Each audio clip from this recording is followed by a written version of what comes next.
गुरु के चरनिया में नेह ना लगई बा त आदमी के तान पाके फेरू नाही अईबा। गुरु के चरनिया में नेह ना लगई बा आदमी के तान पाके फेरू नाही अईबा। गुरु के चरनिया में नेह ना लगई बा आदमी के तान पाके फेरू नाही अईबा। गुरु के चरनिया में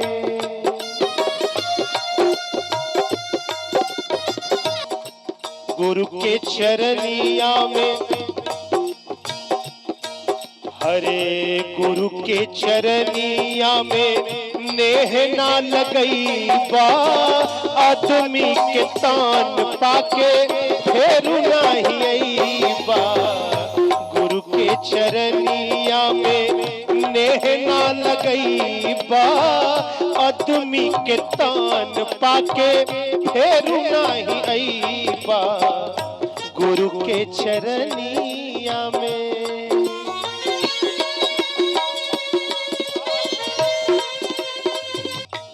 बड़े भाग्य से तू हरे बड़े भाग्य से तू मनुष्य तन पैला सुघर जिंदगिया तू व्यर्थ बितैला।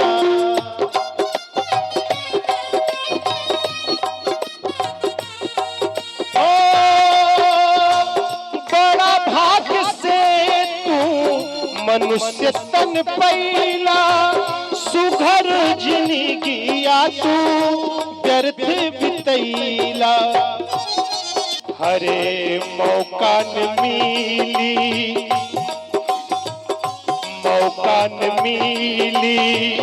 सोचत रही जईबा। गुरु के चरनिया में नेह जब लगईबा। गुरु ओम श्री सद्गुरुदेव भगवान की जय।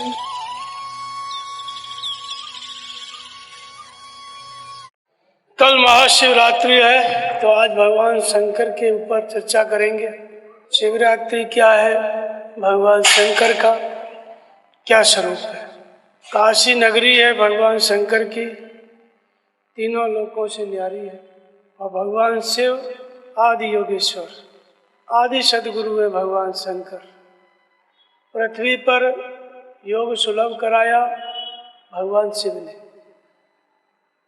भगवान शिव के द्वारा ही योग का संचार हुआ धरती पर, तो इसलिए वो आदि सदगुरु है।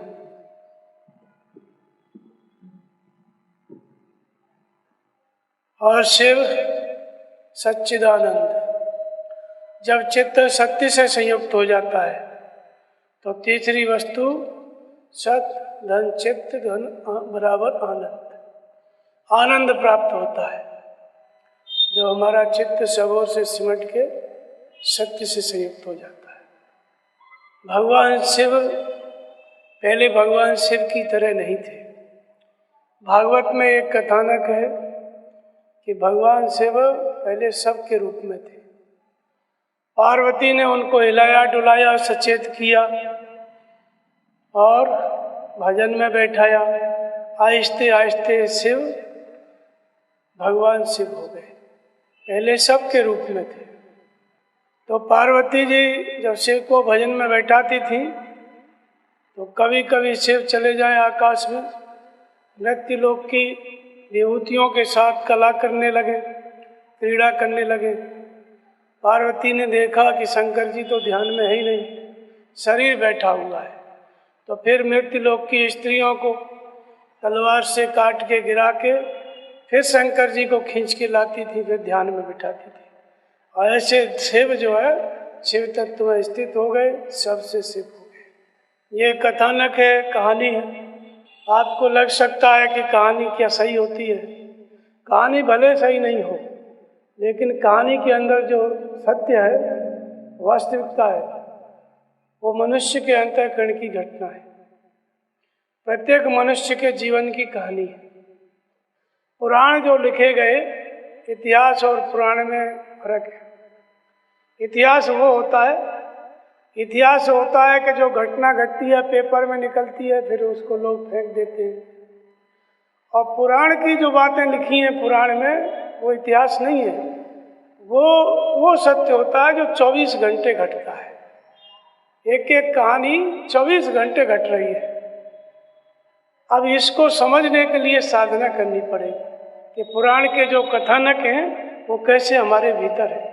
तो हमारे पूर्वजों ने पुराण के रूप में इतिहास नहीं लिखा।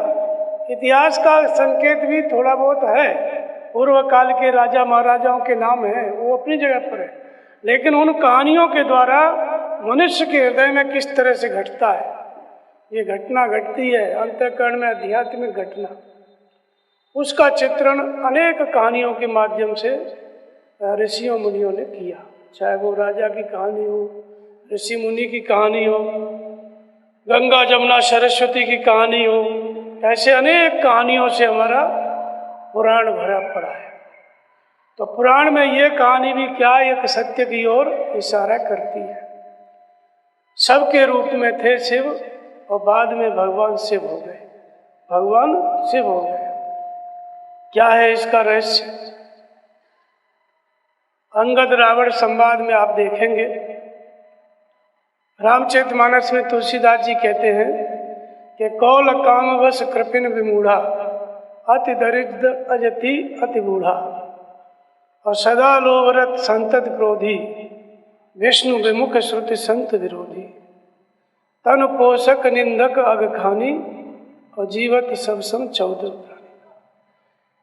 अंगद ने कहा कि रावण, ये 14 प्रकार के प्राणी जीते हैं, जीवित हैं, दिखाई दे रहे हैं, लेकिन लाश को लेके घूम रहे हैं, और ये दुर्गुण तुम्हारे अंदर हैं। कौन कौन से? कौल कामवश कपिन विमूढ़ा। कौल माने बहिर्मुखी, वाम मार्गी, जैसे कम्युनिस्ट होते हैं। भगवान नाम की कोई सत्ता नहीं, स्त्री पुरुष के संयोग से संसार पैदा होता है, कोई भगवान नहीं होता है। इस तरह की सोच बचपन से ही उनकी विकसित हो जाती है, वो कभी भगवान में विश्वास नहीं करते, तो वे मुर्दा है। कौन? इसी को वाम मार्गी कहते हैं। कामवश, तो कामी नार प्यार जी, तुलसीदास जी ने उदाहरण दिया, भगवान की प्रीति, मेरी प्रीति भगवान में कैसी हो? तो कहते हैं जैसे कामी को स्त्री प्रिय होती है। तो जो कामवश है, अत्यंत कामी है, वो भी मुर्दा है, मरा हुआ है, केवल देखने के लिए जिंदा है।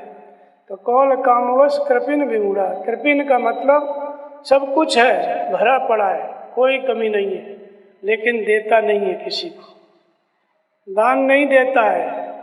जो धन है, धन की 3 गति होती है, दान उत्तम गति, भोग मध्यम गति, और नाश निकृष्ट गति। तो कृपिन के धन का क्या होता है? नाश ही होता है अंत में, न खुद भोग पाया न दूसरों को दिया, अंत में कोई शराबी कबाड़ी निकलता है, पी खा के खत्म। तो कृपिन का मतलब जो है सब कुछ लेकिन देना नहीं चाहता, तो वो भी मुर्दा ही है, जिंदा होते हुए भी। अति दरिद्र अजसी अति बूढ़ा, अत्यंत दरिद्र। रावण को अंगद ने क्या कहा कि तू अत्यंत दरिद्र है। दरिद्रता का मतलब ये नहीं है कि धन हो या गरीबी हो, धन नहीं हो, धन का अभाव हो, गरीबी हो। रावण के पास सोने की लंका थी, कोई कमी नहीं थी, फिर भी अति दरिद्र कहा अंगद। क्यों कहा? क्योंकि दरिद्रता का आकलन धन से नहीं होता है। सोने की लंका थी, फिर भी उसके मन में इच्छाएं थी, वो दर दर भटक रहा था, और भटकते भटकते माता सीता का अपहरण करके ले आया। उसकी रानियां थी, सैकड़ों रानियां थी, लेकिन फिर भी दर दर वृत्ति भटक रही थी। इसको दरिद्रता कहते हैं। सब कुछ है, फिर भी मन भटक रहा है, ये चाहिए वो चाहिए। तो ये दरिद्रता रावण के पास थी। वास्तविक धन क्या होता है? मीराबाई कहती हैं कि मैंने नाम रतन धन पाया, वस्तु अमूलक दी मेरी सतगुरु, कृपा करे अपनायो। खाए न खोवे चोर न लूटे ले दिन दिन बढ़त सब आयो। तो ये होता है असली धन। तो जिसके पास राम नाम रूपी धन आ गया, उसने मीराबाई ने क्या किया, राजपाट को त्याग दिया। कोई राजमहल में रहती थी, कोई मतलब नहीं, सब कुछ छोड़ के चल दी। कौन सा धन आ गया, नाम रतन। तो बाहर के धन का तो त्याग कर दिया। उस दृष्टि से कहो तो दरिद्र कुछ भी नहीं है, कपड़ा तन पे है बस। लेकिन मीराबाई कहती हैं कि सबसे धनी मैं ही। तो धनवंता सोई जानिए जिसके पास नाम रतन धन होए। कबीर सब जग निर्धना और धनवंता नहीं कोई। सारा जग निर्धन है। धनवंता कौन है, जिसके पास आत्मिक संपत्ति है, नाम जप किया है किसी काल में किसी जन्म में, वो धनी है, चाहे भले ही गरीब है। तो रावण इस दृष्टि से क्या था, अति दरिद्र था। भजन नहीं किया था, नाम नहीं जपा था, अति दरिद्र। तो ये मुर्दा के समान। बोले तुम्हें हमें मारने की जरूरत नहीं है, तू तो अपने आप ही किसी दिन मर जाएगा। तो अति दरिद्र अजसी अति बूढ़ा, जिसका यश समाप्त हो गया, अजसी वो भी मुर्दे के समान है, यश कीर्ति चली गई। अति बूढ़ा अत्यंत वृद्ध व्यक्ति है। जब शंकराचार्य आए यहाँ काशी में, तो मंडन मिश्र ने पूछा कुतो मुंडी, तुम तो अभी बालक हो, सन्यास के योग्य नहीं हो, सन्यास तो वृद्ध लोगों के लिए। तो शंकराचार्य ने कहा, वो 16 वर्ष के थे, बोले मैं बालक नहीं हूँ, आप मेरे सामने बालक हो और आपको मेरी आवश्यकता है। बाल सफ़ेद हो गए, आंखों में चश्मा लग गया, कमर टेढ़ी हो गई, इससे कोई वृद्ध नहीं होता है। ज्ञान वृद्ध जो होता है वही असली वृद्ध होता है। मुझे ज्ञान की प्राप्ति हुई है, ईश्वर की प्रत्यक्ष अनुभूति है, तो मैं आपसे श्रेष्ठ हूँ। आयु में भले ही आप बड़े हो, लेकिन ज्ञान में मैं वृद्ध हूँ और आपको मेरी आवश्यकता है। तो अति बूढ़ा का मतलब ये नहीं है कोई बुजुर्ग हो गया जो संसार में समय काट ले गया बिना भजन किए। थो कृत निंदक मंदमति आत्मा हन गति जाए, जो न तरे भवसागर नर समाज अस्पाए। मनुष्य शरीर मिल गया, परिस्थिति अनुकूल हो गई, सद्गुरु मिल गए, तो अगर भवसागर से पार होने का उपक्रम नहीं किया, नाम जप ध्यान इत्यादि नहीं किया, तो वो क्या है, वो अपनी ही आत्मा का हत्यारा है। तो इसलिए शंकराचार्य ने कहा कि वृद्ध हम नहीं है, वृद्ध तुम हो। अति बूढ़ा, अत्यंत वृद्ध हो, तुम्हारे पास अभी साधना नहीं है और आयु में भले ही आप बड़े हो, लेकिन ज्ञान ध्यान में मेरी अवस्था अच्छी है और तुम्हें मेरी जरूरत है। तो अति दरिद्र अजसी अति बूढ़ा, सदा लोभ रस संतत क्रोधी, हमेशा लगा हुआ है, ये हो जाए तो ये काम कर लूँ, ये हो जाए तो ये काम कर लूँ। रोज 24 घंटे वही धुन लगी रहती है, कितना आ जाए कितना समेट लूँ। तो ये लोभ की पराकाष्ठा, अत्यंत लोभी है, वो भी मुर्दा है, उसको पता ही नहीं चलता है संसार में क्या है, केवल अपना जीना खाना कमाना इसी में पड़ा रहता है। भगवान भी है इस शरीर में, उसकी कोई खोज खबर उसको नहीं रहती। तो सदा लोभ रहते, वो भी मुर्दा है। संतत क्रोधी, दिन रात क्रोध करता है, वो भी मुर्दे के ही समान है। पता नहीं कौन सी दुर्घटना घट जाए, क्रोध में रहता है, चला जाए जेल में तो जीते जी नरक हो गया, कुछ घटना घट जाए, तो ये भी क्या है, मुर्दा है। सदा लोभ रत संतत क्रोधी और विष्णु विमुख शुद्ध संत विरोधी, भगवान के विपरीत है, वेद की मर्यादा के खिलाफ चलता है, संतों का विरोधी है। ये जीवते जी सबके समान है। तो ये जो 14 प्राणी में जो 14 दुर्गुण बताए गए, लगभग एक दो सबके अंदर होता है। तो हम सभी क्या हैं, सबके समान है। फिर समय आया तो पार्वती ने उनको जगाया, शिव को। तो पार्वती क्या है, वास्तव में प्रेममयी प्रवृत्ति ही पार्वती है। भगवान कहते हैं कि हरि व्यापक सर्वत्र समाना और प्रेमते प्रकट होय में जाना। भगवान सर्वत्र समान रूप से व्याप्त है और सबके हृदय में है, अस्प्रभु हृदय अक्षत अधिकारी। लेकिन वो प्रकट कैसे होता है, प्रेम के द्वारा। तो प्रेम करने वाली प्रवृत्ति क्या है, पार्वती है। प्रेम करने वाली प्रवृत्ति पार्वती है। प्रेम से वो परमात्मा जागृत होता है। जब भगवान के प्रति हमारा प्रेम है, अपने ही हृदय स्थित ईश्वर के प्रति हमारा प्रेम है, तो प्रेममयी प्रवृत्ति हमारे अंदर जागृत है, तो भगवान जो अचेत है, प्रसुप्त पड़ा है, प्रसुप्त पड़ा है मतलब दृष्टा के रूप में है, सबके अंदर है लेकिन प्रकट नहीं है। तो प्रेम होता है वो भगवान को प्रकट कर लेता है। तो प्रेम क्या है? वही पार्वती है। तो पार्वती ने उनको शिव को जगाया, फिर भजन में बैठाया। लेकिन शिव शंकर जी क्या करते थे? मृत्युलोक की स्त्रियों के साथ आकाश में घूमते थे, क्रीड़ा करते थे। तो जब भजन में हम लग जाते हैं, प्रेम भी जागृत है, तो नाम जप में ध्यान में हमारा मन लग गया, तो कभी कभी क्या होता है, चिदाकाश में मृत्युलोक का वातावरण खड़ा कर लेता है हमारा मन। जो मृत्युलोक की विभूतियां हैं, कल्पना करके वो आकृति बना लेता है। भजन करते करते मन भटक के आकाश में ये सब करने लगता है। लेकिन व्रति में प्रेम का प्रवाह है, पार्वती है, तो फिर वो मन को ज़्यादा देर तक भटकने नहीं देगा। समझ में आ जाएगा कि मन क्या कर रहा है, और जैसे ही समझ में आएगा फिर खींच के लेके आएगा, फिर ध्यान में बिठाएगा। ऐसे ही पार्वती ने ऐसा करते करते शिव को भगवान शिव बना दिया, सबसे शिव तत्व में स्थित कर दिया। तो ये वृत्ति सबके अंदर है और सबकी आत्मा प्रसुप्त है, सबके रूप में है। हमारे सबके अंदर वो जो आत्मा है, प्रकृति की सीमाओं से अतीत है, शिव तत्व है, वो सोया पड़ा है। हम सब भीख मांग रहे हैं उसके होते हुए भी। जब भगवान के प्रति प्रेम होगा तो ये शिव तत्व जागृत होगा, फिर भजन हम करेंगे, फिर जब मन भागेगा तो फिर खींच के लगाएंगे। ऐसे अभ्यास करते करते ये जो व्यक्ति है, साधक है, शिव तत्व में स्थित हो जाएगा। तो इस तरह से सबसे शिव की कहानी। शिव जो है सबके रूप में थे और पार्वती ने जिंदा किया, फिर शिव भगवान शिव तत्व में स्थित कराया। ये भी आपकी कहानी है, हर व्यक्ति की यही दशा है।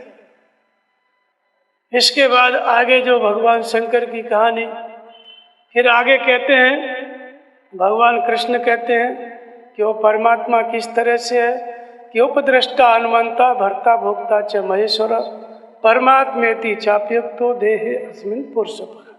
वो परमात्मा दृष्टा के रूप में है।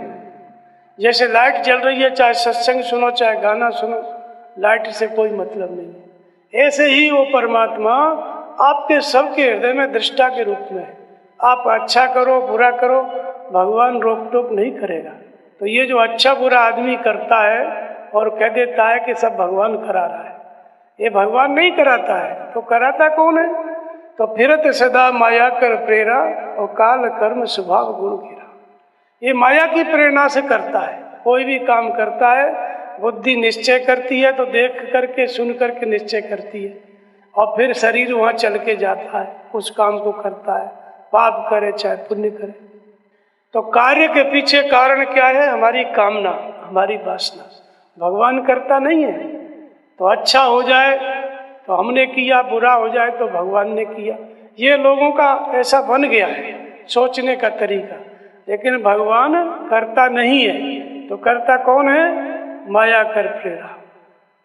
भगवान करता होता है जब अपना मन और इंद्रियां संयमित हो जाती हैं, हम भगवान की गोद में अपने आप को फेंक देते हैं, भगवान उंगली पकड़ के चलाने लगते हैं, तब भगवान करता होते हैं। तब उस व्यक्ति के लिए, उस साधक के लिए भगवान करता है। हर व्यक्ति के लिए भगवान करता नहीं है। तो कौन है? फिरत सदा माया कर प्रेरणा। माया की प्रेरणा से चलता रहता है 24 घंटे। तो इसलिए दृष्टा के रूप में है वो परमात्मा हमारे सबके अंदर। माया प्रेरणा कर रही है, आदमी भटक रहा है, अच्छा बुरा कर रहा है। ये दृष्टा पुरुष का, इस आत्मा का क्रम कैसे बदलता है? तो जब कोई शिव तत्व स्थित महापुरुष मिलते हैं, ये जो सोया हुआ शिव है सबके रूप में, इसको शिव तत्व में स्थित करने के लिए पहले से खड़ा हुआ एक शिव तत्व स्थित महापुरुष चाहिए, जो कि शरीर से है। ऐसा महात्मा चाहिए, तो हमारे अंदर का शंकर जागृत होगा। उसी बात को इस एक श्लोक में भगवान कृष्ण कहते हैं कि उपद्रष्टा से अनुमंता हो जाता है। लेकिन कब? जब कोई तत्वदर्शी सद्गुरु मिलते हैं, शंकर स्वरूप महापुरुष मिलते हैं, जिनका दर्शन हम आँखों से कर सकते हैं, उनका ध्यान उनके स्वरूप को अपने हृदय में, अपने अंतःकरण में घर पे जाके देख सकते हैं, उनका ध्यान कर सकते हैं, तब उनके ध्यान करने से और नाम का जप करने से वह दृष्टा आत्मा अनुमति देता है, प्रेरणा देता है, ये करो, ये मत करो, ये सही है, ये गलत है, ये बात भगवान बताने लगते हैं। तो अनुमति देने लग गया। जो बिल्कुल नहीं भूलता था, प्रसुप्त था, सबके रूप में था, वो जिंदा हो गया, जागृत हो गया। पहचान क्या है जागृत होने के लिए? तो कहते हैं नाम जिय जप जागे जोगी, या निशा सर्वभूता नाम तस्याम जागृति संयम। तो नाम जपने लग गए हम, भीतर से जागृत हो गया परमात्मा महापुरुष की कृपा से। तो सही क्या है, गलत क्या है, इस अंधकार में, इस संसार रूपी रात्रि में हमें दिखाई पड़ने लगेगा।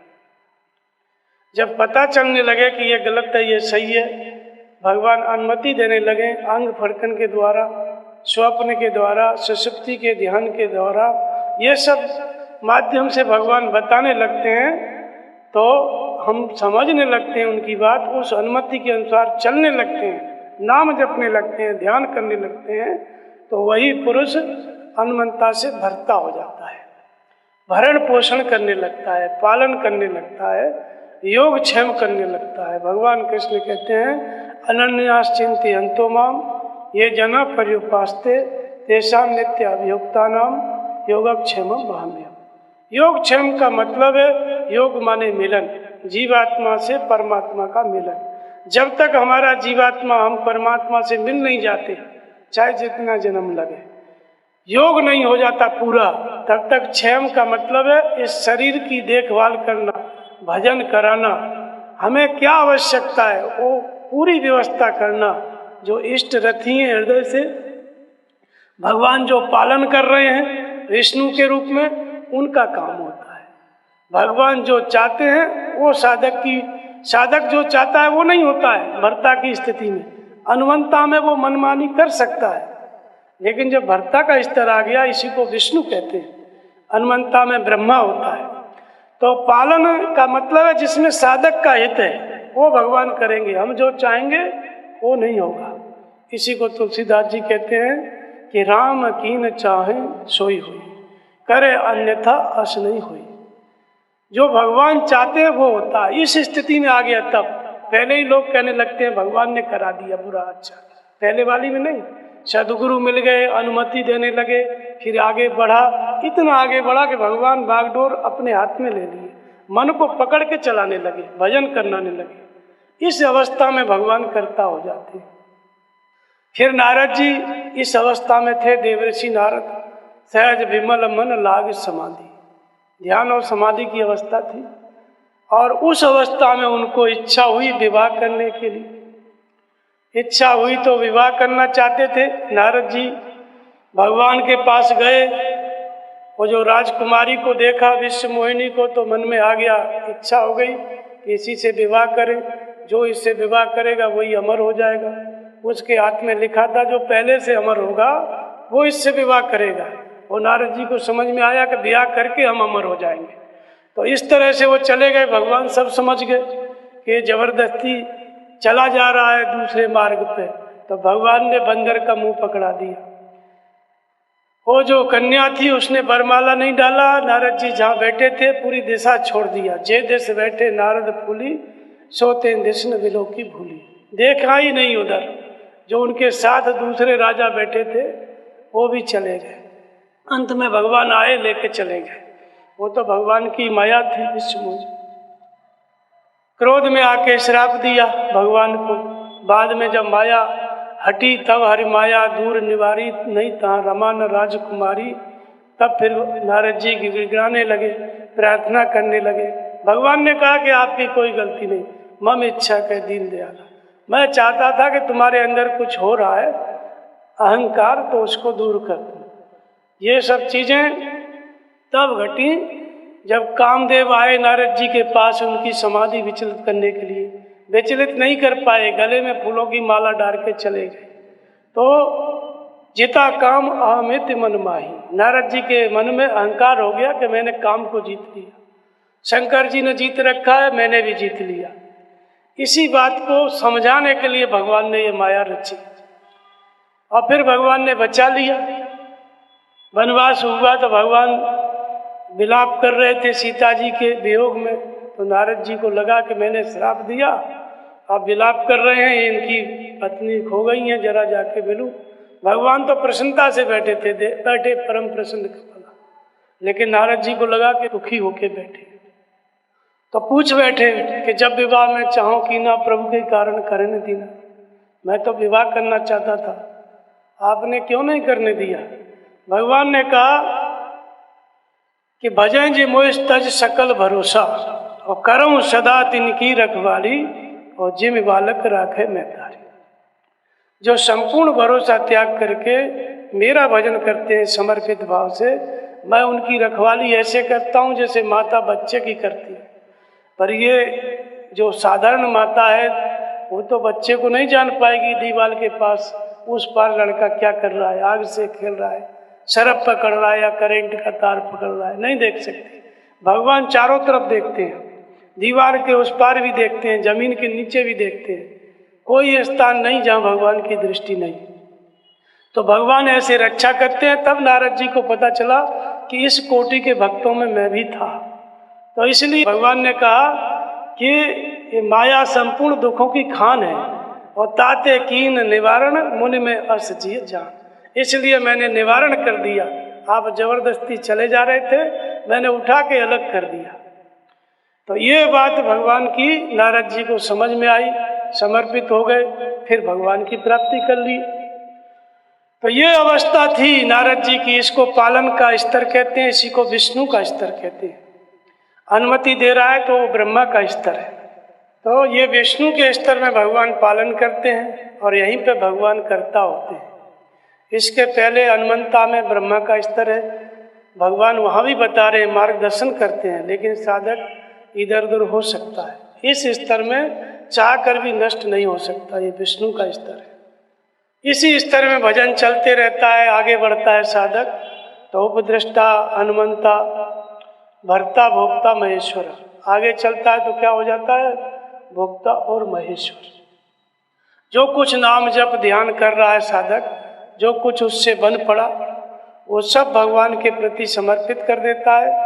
भक्त का, साधु का भगवान ग्रहण कर लेते हैं और बदले में महेश की स्थिति प्रदान कर देते हैं, महान ईश्वर की स्थिति प्रदान करते हैं।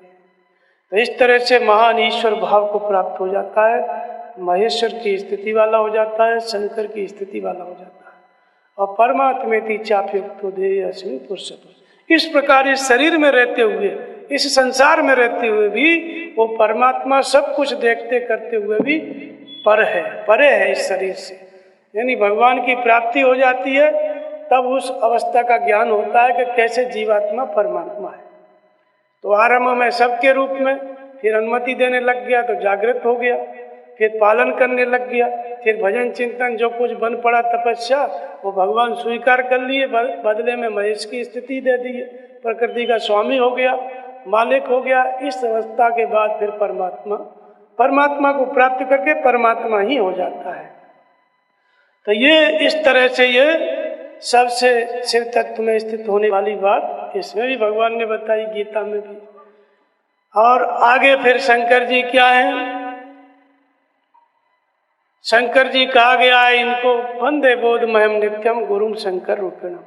सदगुरु कौन है, शंकर।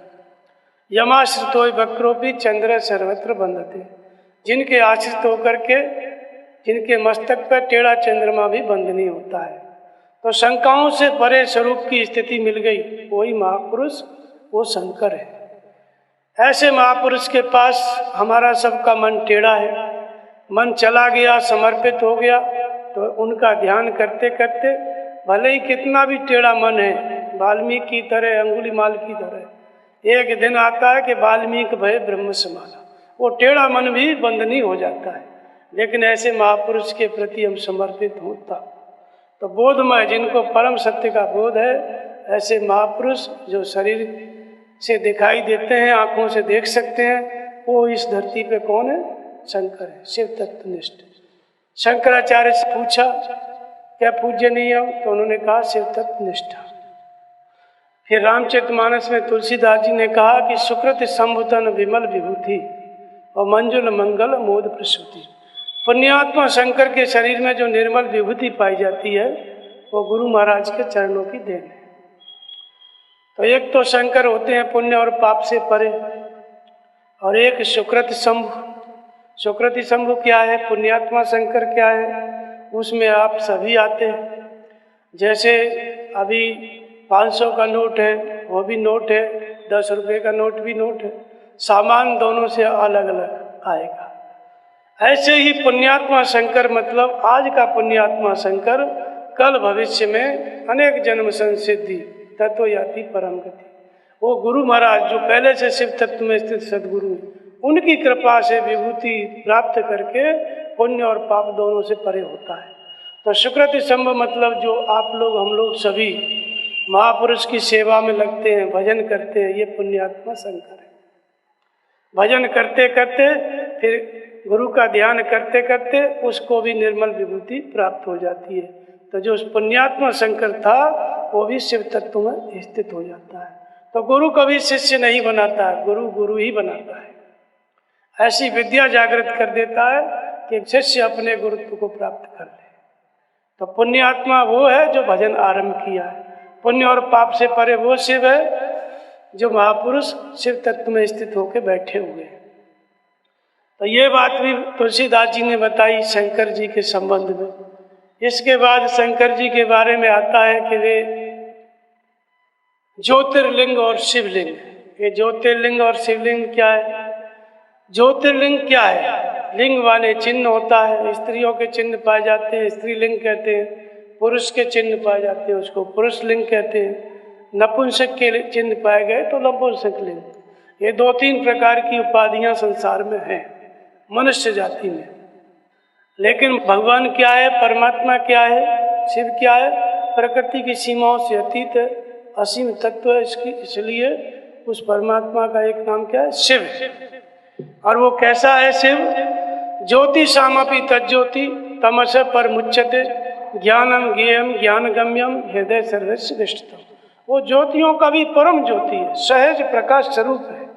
जैसे दिया जलाते हैं तो ज्योति ऊपर जाती है ना, उसी ज्योति को प्रतीक के रूप में बताया गया है कि वो ज्योतिर्मय है परमात्मा, कण कण में व्याप्त है। कैसा है? ज्योतिर्मय। ये मनुष्य शरीर है, मनुष्य शरीर में हाथ पैर सब पूरा शरीर आप देखते हैं, लेकिन ये चलायमान चल रहा है किससे? भगवान की ज्योति से। वो ज्योतिर्मय परमात्मा अंश रूप में इस शरीर में है। वो शिव तत्व इस शरीर में है, उसकी ज्योति जल रही है तब तक चल रहा है, और शरीर छोड़ गया तो सब खत्म। तो वो ब्रह्म, वह परमात्मा, वो शिव क्या है? ज्योतिर्मय है, इसलिए उसको क्या कहा गया? ज्योतिर्लिंग। अब ये कहा किसने? ये जो शिवलिंग की स्थापना हुई है कैसे हुई? उस ज्योतिर्मय ब्रह्म को, उस परमात्मा को किसने प्राप्त किया? जिन जिन तपस्वियों ने, महापुरुषों ने प्राप्त किया, जिस स्थान पर प्राप्त किया। तो महापुरुष शिव तत्व स्थित महात्मा घर घर नहीं जा सकते। जहाँ प्राप्त किया एक पत्थर का शिवलिंग बना के गाड़ दिया, चबूतरा बना के, और वो इसलिए प्रतीक के रूप में गाड़ा कि परमात्मा एक है, ज्योति स्वरूप है, ज्योतिर्मय है। इसका बोध हो जाए उसको देख करके कि परमात्मा ज्योतिर्मय है। उसका जो शिवलिंग होता है, जैसे दिए में बाती जलती है तो लौ ऊपर नहीं जाती है, उसी तरह की आकृति होती है उसकी। बाद वाले लोगों ने अपना कल्पना कर ली, ये तो शंकर जी की इंद्री का फोटो है, ये कल्पना है, ऐसा कुछ नहीं है। परमात्मा कोई शरीर थोड़ी है, ज्योतिर्मय तत्व है, ज्ञान स्वरूप है। ज्ञानम ज्ञेयम ज्ञानगम्यम हृदय सर्वस्य विष्टतम। उस ज्योति का अर्थ बताते हैं कि ज्योति सामप्त ज्योति, वो ज्योति स्वरूप है। लेकिन वो है कौन सी ज्योति? क्या प्रकाश की ज्योति, सूर्य की ज्योति? तो बोले नहीं, ज्ञानम, ज्ञान की ज्योति है। ज्ञेयम, वही परम ज्ञेय है, जानने योग्य है परमात्मा, और ज्ञान के द्वारा ही जाना जाता है, ज्ञान गम्य। तो ज्ञान क्या है? वह ज्योतिर्मय ब्रह्म खुद जागृत हो। अध्यात्म ज्ञान नित्यत्वम तत्व ज्ञानार्थ दर्शनम एतद् ज्ञान मिति प्रोक्तम अज्ञानम यदतो अन्यथा। आत्मा के आधिपत्य में निरंतर चलना, यहाँ से उस ज्योतिर्मय ब्रह्म की, वो शिव की ज्योति जागृत होती है। आत्मा के आधिपत्य में चलना, आत्मा मार्गदर्शन करे, आत्मा त्रिकालज्ञ, वो त्रिकालज्ञ सर्वज्ञ आत्मा हमारे सबके अंदर है, लेकिन हम अपना हाथ जोशी से दिखाते हैं, भैया क्या लिखा है बताओ तो, जन्म कुंडली बनाओ तो त्रिकालज्ञ सर्वज्ञ आत्मा आपके अंदर है। उसी को परमात्मा कहते हैं, उसी को ब्रह्म कहते हैं, उसी को शिव कहते हैं, उसी को राम कहते हैं, सब उसी आत्मा के नाम है। ये तो अलग अलग महात्माओं ने जब ध्यान किया, परमात्मा की प्राप्ति की, तो उन्होंने जो अनुभूति पाई कि ये तो अंतःकरण में रहता है, तो नाम दे दिया आत्मा। भगवान का कोई पूरा नाम नहीं है, ऋषियों ने दिया है नाम। कण कण में व्याप्त देखा सर्वत्र, तो नाम दे दिया ब्रह्म। प्रकृति की सीमाओं से अतीत होकर प्राप्त किया, तो बोले ये तो शिव है। सबके हृदय में रमण करता है, तो बोले राम है। संपूर्ण विभूतियों से युक्त है, तो विभु है। सबका भरण पोषण करता है, तो प्रभु है। विश्व में अणु रूप में व्याप्त देखा ध्यान की पराकाष्ठा में, के तो अणु अणु में व्याप्त है, तो विष्णु नाम दे दिया। स्वर के श्वास के निर्विचार होने पर विदित होता है, इसलिए ईश्वर नाम दे दिया। तो स्वर के निर्विचार होने पे, निरोध होने पे विदित होता है वो राम, वो परमात्मा, तो रामेश्वर नाम दे दिया। तो हजारों नाम हो सकते हैं, विष्णु सहस्त्र नाम आपने पढ़ा होगा, कोई नाम परमात्मा का नहीं है। ये तो ऋषियों ने जो अनुभूति की, जो ध्यान में अनुभव में पाया, वो नाम उनका दिया। ऐसे ही ओम, ये परमात्मा ने ऋषियों को बताया कि प्रणव का जप करो। ओम माने वो अविनाशी तत्व, वह परमात्मा जो सर्वत्र व्याप्त है। अहम माने आप स्वयं, जब सर्वत्र व्याप्त है तो ये शरीर भी उस सर्वत्र का हिस्सा है, तो इस शरीर में भी रहता है, तो उसका नाम ओम। चाहे आप स्त्री हैं चाहे पुरुष हैं, ओम का मतलब है आपके हृदय में रहने वाला परमात्मा। तो जपने के लिए ओम का जप बताया। ऋषियों को ध्यान में भगवान ने बताया कि प्रणव का जप करो। उसी ओम को हिंदी में राम कहते हैं। राम भी प्रणव है, ओम भी प्रणव है। इन्हीं दो नामों का जप हुआ अनादिकाल से। तो जब हम नाम का जप करने लगते हैं ओम अथवा राम, तो आत्मा हृदय से जागृत हो जाता है। उसी का नाम कहते हैं ज्ञानम ज्ञेयम, अध्यात्म ज्ञान। आत्मा के आधिपत्य में निरंतर चलना, आत्मा मार्गदर्शन करे, भगवान हमको बताएं, उनकी बात हम समझें। यहाँ से ज्ञान की शुरुआत है, यहाँ से ज्योतिर्लिंग की शुरुआत है, ज्योति प्रकट होती है। और उस आत्मा के निर्देशन में चलते चलते निर्देशन करने वाले आत्म तत्व का साक्षात कर लेना, परम तत्व परमात्मा को विदित कर लेना, यह ज्ञान की पराकाष्ठा है।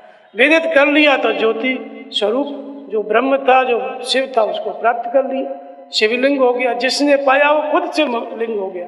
तो खुद तो शरीर छूटा ना, तो एक प्रतीक के रूप में गाड़ दिया कि ये ज्योतिर्लिंग। इसको देख के आप समझ जाओगे कि ज्योतिर्मय परमात्मा का प्रतीक है। उसको देख के ये विश्वास हो जाता था कि एक परमात्मा है जो ज्योतिर्मय है, हमारे हृदय में रहता है, हमें उसी की श्रद्धा, उसी में श्रद्धा स्थिर करना है और उसी का भजन करना है। इस दृष्टि से ये ज्योतिर्लिंग जगह जगह लगाए गए महापुरुषों के द्वारा। तो शंकर जो है फिर आता है भगवान शिव की अर्धनारीश्वर है। तो प्रकृति और पुरुष, प्रकृति माने हमारा शरीर और मन, मन से इंद्रियों को संयमित करके हम भजन करते हैं। इसी को पार्वती भी कहते हैं, प्रेममयी प्रवृत्ति। जब भजन में लग गया, मन लौ लग गई तो पार्वती हो गई। तो है तो प्रकृति ही।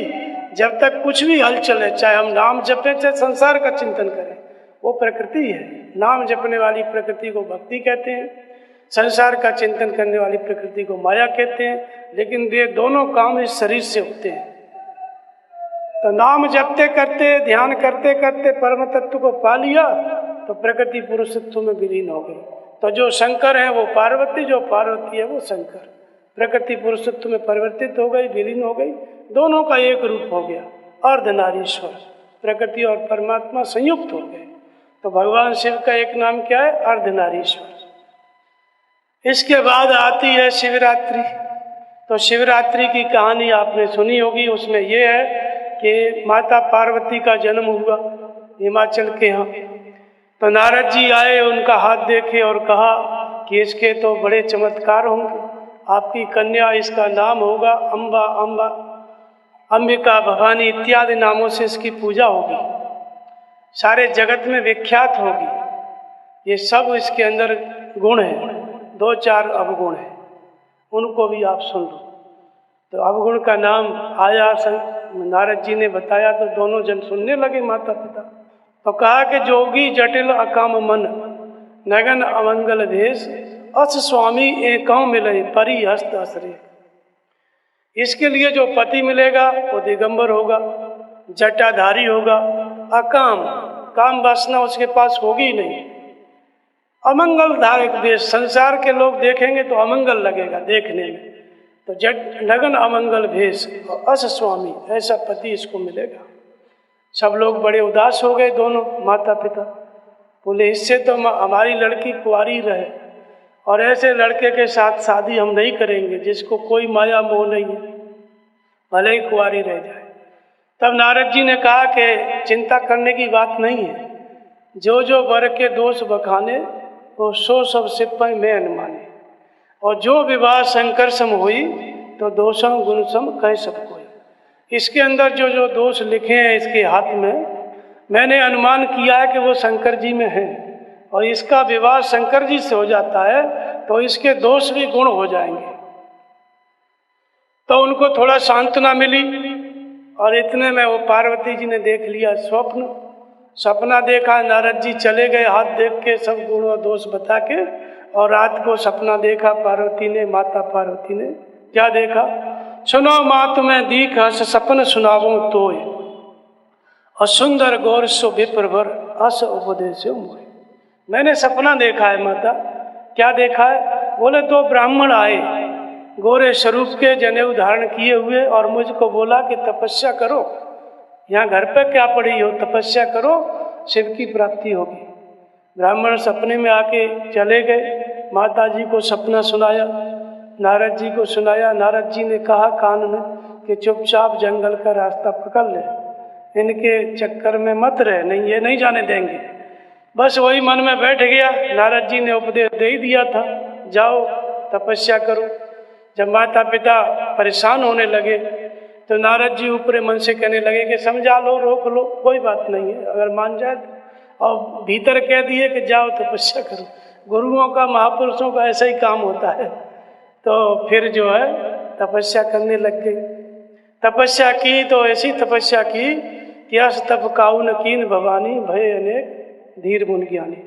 कछ दिन भोजन बार बतासा, और किए कठिन कछ दिन उपवासा। बील पात में परे सुखाई, तीन सहस सम्मत सोई खाई। पुण्य पर हरे हो पाने परनस, और उमय नाम तब भयो अपर्णा। फिर सूखे पत्ते भी छोड़ दिए। कछ दिन भोजन बार बतासा, पानी पी करके रही, और किए कठिन कछ दिन उपवासा, कुछ दिन उपवास किए। फिर बील पात में बील पत्र गिरते थे सूख सूख के, उनको खाती थी, फिर उनका भी त्याग कर दी। उमय नाम तब भयो अपर्णा। जब इतना तपस्या से क्षीण हो गया शरीर, तब आकाशवाणी हुई कि परिहर दुसह कलेश सब, अब मिली है त्रिपुरार। अब जाओ, आपको त्रिपुरार की प्राप्ति होगी, शंकर जी की प्राप्ति होगी। ऐसे आकाशवाणी हुई, और जब मिलेंगे सप्त ऋषि तो फिर चली जाना। ऐसे आकाशवाणी दे के भगवान चले गए। इधर शंकर जी ने कहा कि जाके देखो, सप्त ऋषियों से परीक्षा लो, प्रेम परीक्षा लो, मेरे प्रति प्रेम है कि और किसी के प्रति तो नहीं है। तो जाकर के परीक्षा लेने गए सप्त ऋषि। सप्त ऋषियों ने देखा तो क्या देखा? ऋषि ने गौर देखी ता कैसी, और मूर्ति मंत्र तपस्या जैसी। तपस्या की जैसे मूर्ति हो, तपस्या ही मूर्ति बन के बैठी हो, ऐसे ऋषियों ने देखा। सप्त ऋषि मन ही मन प्रसन्न हुए कि बहुत तपस्या किया है। लेकिन शंकर जी ने भेजा था कि परीक्षा लो, तो मजबूरी थी, परीक्षा लेने लग गए। परीक्षा लेने लगे तो फिर बोले पार्वती से, कई अपराधों का तुम चाहो, हमसे मरण वचन किन कहो। किसकी आराधना कर रही हो, क्या चाहती हो? तो उन्होंने कहा कि हमें चाहिए सदा शिवय भरतारा, शिव को चाहते हैं पति के रूप में। तो सप्त ऋषि अपना बोलने लगे, अरे उनको न घर द्वार है, न उनका कोई सुंदर वेश रूप है, धन संपत्ति नहीं है, कुछ नहीं हो, तो गुफा में रहते हैं, बैल पे बैठते हैं। ऐसे पति को लेके आप क्या करेंगे? हमने तुम्हारे लिए बड़ा नीक, बड़ा सुंदर वर ढूंढा है, हम इसीलिए आए हैं। तो विष्णु सकल, उन्होंने कहा कि हमने सब अवगुण रहित सकल गुण राथी और श्रीपति पूर्व वैकुंठ निवासी, संपूर्ण अवगुणों से रहित है। और ये शंकर जी में तो सारे दुर्गुण भरे हुए हैं। तो उन्होंने क्या कहा सप्तऋषियों ने कि अवगुण रहित, कोई भी अवगुण नहीं है और संपूर्ण गुणों की खान है और वैकुंठ का अधिपति है, वैकुंठ का निवासी है, उससे विवाह करो। तो पार्वती जी ने जवाब दिया कि तजौ न नारद कर उपदेशु, आप कहें सतबार महेशु। आप नहीं मुनीश, जिनकी तपस्या कर रहे हैं, जिनके लिए वो खुद आके कहें कि वो शंकर जी मुझे छोड़ के विष्णु का वर्ण कर लो, तब भी नहीं। क्यों नहीं? क्योंकि गुरु के वचन प्रतीत न जाई, सपने सुगमन सुख सिद्धाई। गुरु के वचनों में जिसका प्रेम नहीं है उसको सपने में भी सुख सिद्धि के दर्शन नहीं हो सकते, साक्षात तो मिलना ही नहीं, सपने में भी नहीं हो सकते। तो कहा कि अब मैं जन्म शंभ हित हारा, अब मैंने अपना पूरा जीवन शंभु के लिए हार गई, उन्हीं के लिए समर्पित कर दिया। और को गुण दूषण करे विचारा, ये गुण और दोष वाली विचार करने की बात तो बहुत पहले छूट गई। ये बात, इस तरह का हमारा विचार करने का मन हमारे पास है ही नहीं, हम तो शंकर जी के हो गए। तब फिर सप्तऋषियों ने कहा कि पहाड़ से जन्मी है, जड़ स्वभाव है। तो पार्वती जी ने कहा कि आपने सही कहा, बिन पंखन हम चाहे उड़ाएं। मुनिवर पंख नहीं है फिर भी हम उड़ना चाहते हैं, और जन्म कोटि सत रगड़ हमारी, वरें समुन्नत रहे कुमारी। इतनी बड़ी प्रतिज्ञा थी, माता पार्वती थी। तो माता पार्वती को अंत में भगवान शिव की प्राप्ति हुई, और जब शिव की प्राप्ति हुई, शिव का विवाह हुआ पार्वती से, उसी दिन को आज के दिन शिवरात्रि के रूप में लोग मनाते हैं। तो ये भी एक कथानक है। बाहर अगर इस तरह का ब्याह शादी कोई करे, कोई महात्मा, समझ लो एक आप लोग उसको भगवान मानेंगे? कभी नहीं मान सकते, आंखों से देख के तो कभी नहीं मानेंगे। अब वो बात अलग है कि कोई चमत्कार करे, मनवा ले, लेकिन ऐसे आप देखेंगे तो भगवान तो कभी नहीं मानेंगे। तो ये कहानी है, ये जो शिव तत्व है अकाम है। और कुछ दिन बाद फिर सप्तऋषियों ने कहा, जब काम को जला दिया शंकर जी ने ना, तब कहा ये लो तुम जिसके लिए तपस्या कर रही थी वो काम तो उन्होंने जला दिया। तो पार्वती ने जवाब दिया कि तुम्हारे जान काम अब जा रहा, और अब लगे शंभु रहे सविकारा। तुम्हारे जाने, तुम ऐसा जानते हो कि काम अब जलाया है, और अब तक विकार सहित थे। तो पार्वती ने कहा कि हमारे जान सदा शिव जोगी, और अज अनबध्य अकाम अब होगी, सदा अकाम है, कामना है ही नहीं वहां पे। तो इस तरह से परीक्षा लेके चले गए, अंत में फिर विवाह हुआ। तो शिव तत्व होता है, अकाम होने पर ही वो स्थिति मिलती है। वो परमात्मा कण कण में व्याप्त है, उसी का नाम शिव है। लेकिन ये मिलेगी किसको?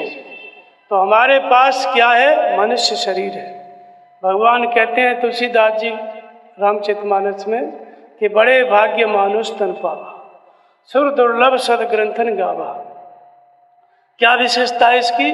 तो कहते हैं साधन धाम मोक्ष कर द्वारा, पाए न जे परलोक सुमारा। ये मनुष्य शरीर बड़े भाग्य से मिलता है, इसमें साधन धाम है, भगवान की प्राप्ति का साधन इसमें भगवान ने फिट करके पहले से भेजा है। हमें खोजना नहीं है, महापुरुष मिल जाएंगे, संपूर्ण साधना पद्धति इस शरीर से जागृत हो जाएगी, प्रस्फुटित हो जाएगी। तो ये साधन का धाम है और मोक्ष का द्वार है। किसी भी शरीर से आप मुक्त नहीं हो सकते। मनुष्य शरीर नहीं है तो देवता भी मुक्त नहीं हो सकते, उनको भी मनुष्य बनना पड़ेगा, दूसरे जीवधारी को तो हो ही नहीं सकते। तो इस शरीर से ही हम भजन करके मोक्ष पा सकते। तो साधन धाम, लेकिन उसके लिए करना क्या पड़ेगा? तो उसके लिए भगवान शिव ने कहा कि हर व्यापक सर्वत्र समाना और प्रेमते प्रकट हुए में जाना। भगवान सर्वत्र समान रूप से व्याप्त है। जब देवता लोग विनती करने लगे भगवान कहाँ खोजें, तब भगवान ने ये बात बताई शंकर ने कि सर्वत्र है, वो कहाँ नहीं है। आग जगमय प्रभु रहित विरागी और प्रेमते प्रभु प्रगटे जिन आगे। जैसे लकड़ी में आग विद्यमान है, उपक्रम करोगे तो जलने लगेगी। दूध की एक एक बूंद में मक्खन है, लेकिन विशेष प्रक्रिया के द्वारा मक्खन निकलेगा, डायरेक्ट नहीं निकलेगा। ऐसे ही परमात्मा हमारे सबके हृदय में है, व्यापक एक ब्रह्म अविनाशी सत चेतन घन आनंद राशि। अष्प्रभ हृदय अक्षत विकारी और सकल जीव जगत दीन दुखारी। हमारे सबके हृदय में, लेकिन कैसे प्रकट होगा?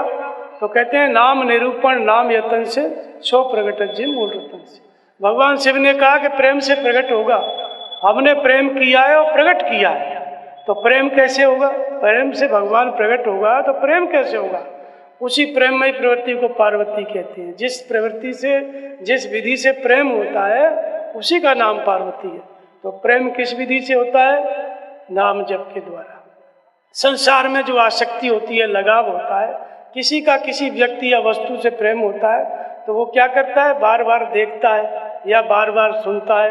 कोई भी चीज़ को हम बार बार देखेंगे, बार बार सुनेंगे तो हमारा लगाव हो जाएगा। तो हमें भगवान से प्रेम करना है तो उनका बार बार स्मरण करना पड़ेगा। स्मरण करने के लिए क्या करना है? एक तो हृदय स्थित ईश्वर में, जहाँ वो परमात्मा है, शिव तत्व है, हमारे हृदय में है, प्रकृति की सीमाओं से अतीत, उसमें श्रद्धा स्थिर करो। अन्य सब जगह से हटा के श्रद्धा हृदय स्थित ईश्वर में स्थिर करो। जब श्रद्धा हमारी हृदय के ईश्वर में स्थिर हो जाएगी तो हृदय के ईश्वर की कृपा से बाहर संत मिलेंगे, तत्वदर्शी संत मिलेंगे, शंकर स्वरूप गुरु मिलेंगे, क्योंकि विशुद्ध संत भगवान की प्रेरणा से मिलते हैं।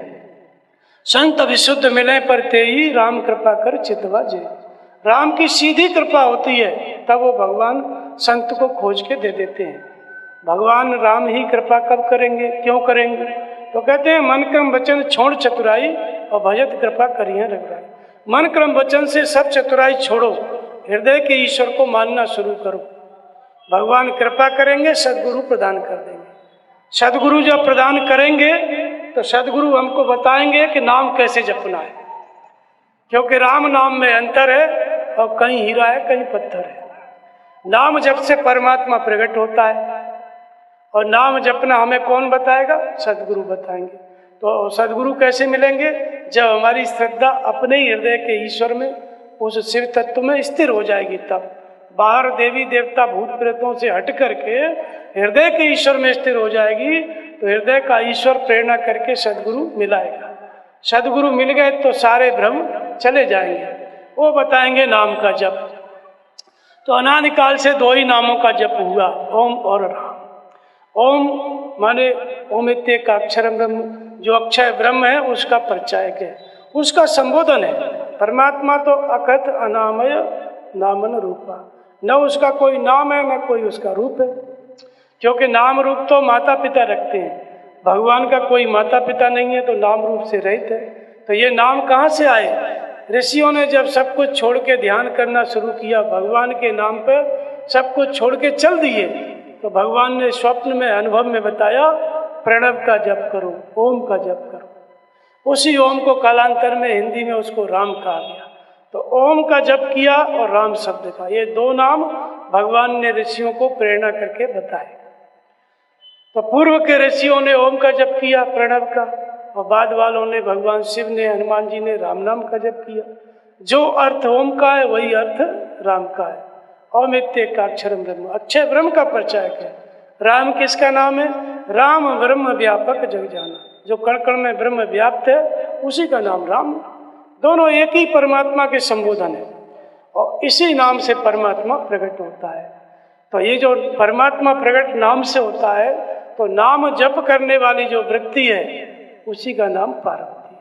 पार्वती के बारे में आया बालकांड में, भगवान राम का विवाह होने वाला है, सीता जी जाती हैं पूजा करने, गिरजा पूजन जननी पठाई। तो उसके बारे में तुलसीदास जी लिखते हैं कि भव भव विभव पराभव कारण और विश्व विमोहन सुभस विहार।